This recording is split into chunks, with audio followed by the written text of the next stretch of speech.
Hello, ladies and gentlemen. I am coming to you today with some fantastic news. Another new dinosaur has been discovered in Brazil. Vespersaurus paranaensis.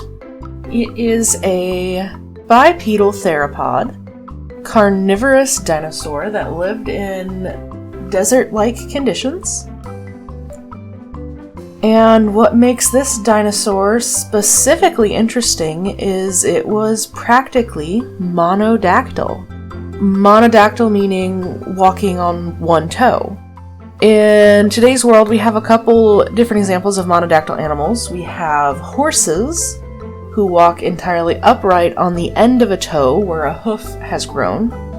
And we have kangaroos that walk a little bit on a more elongated foot, but still balancing on one main toe.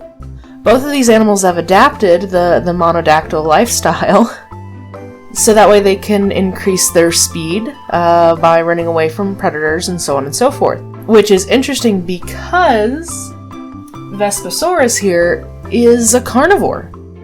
Vespersaurus is actually the first dinosaur discovered in this part of Brazil.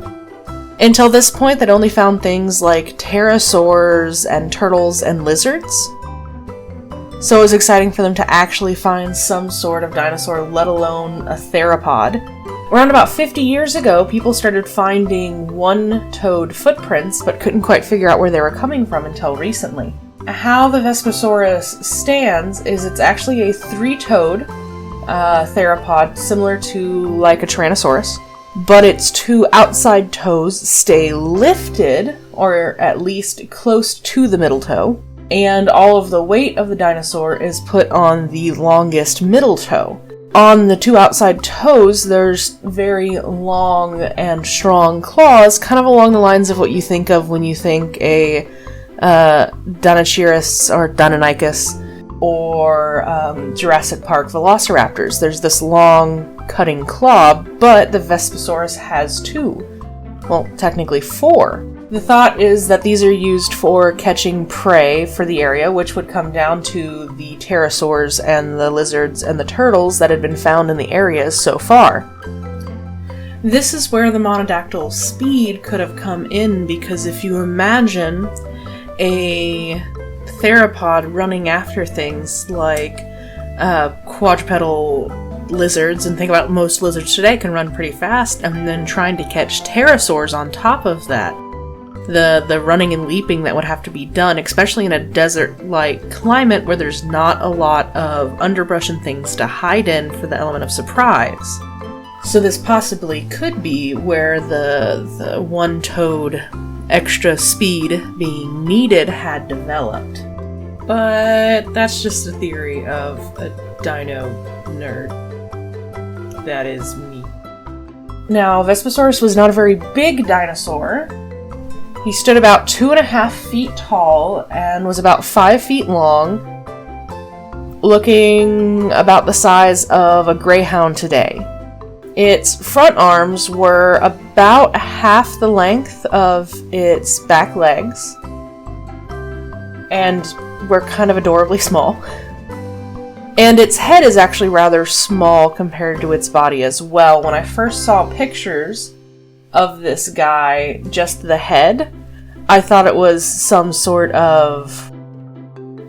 like almost in the Stegosaurus family because of its head shape, until I saw the rest of its body. The name comes from the word vesper, or Latin for evening and west, and then sauros, which is Greek for lizard.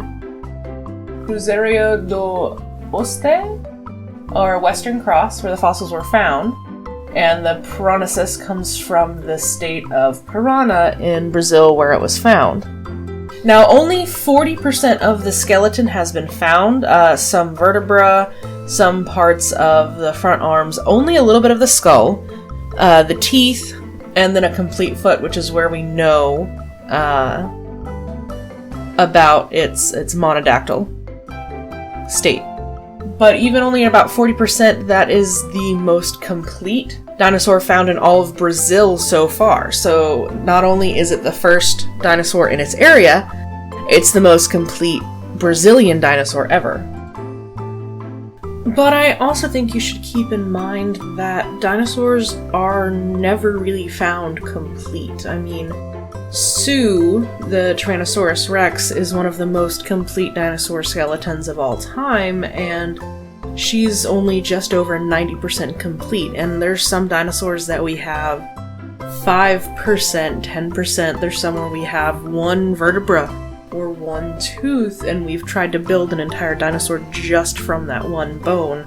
So 40% is a really complete dinosaur, honestly, and the process of fossilization is so delicate that it's harder to find some of the smaller dinosaurs in general than some of the larger dinosaurs. So finding this one is still amazing, and he should be proud of his 40%. I don't know. It was first described in the scientific journal Scientific Reports on June 26th, so it's still a very recent discovery. The local media news outlets where I got some of my information started reporting on it in July. But it's a pretty awesome critter.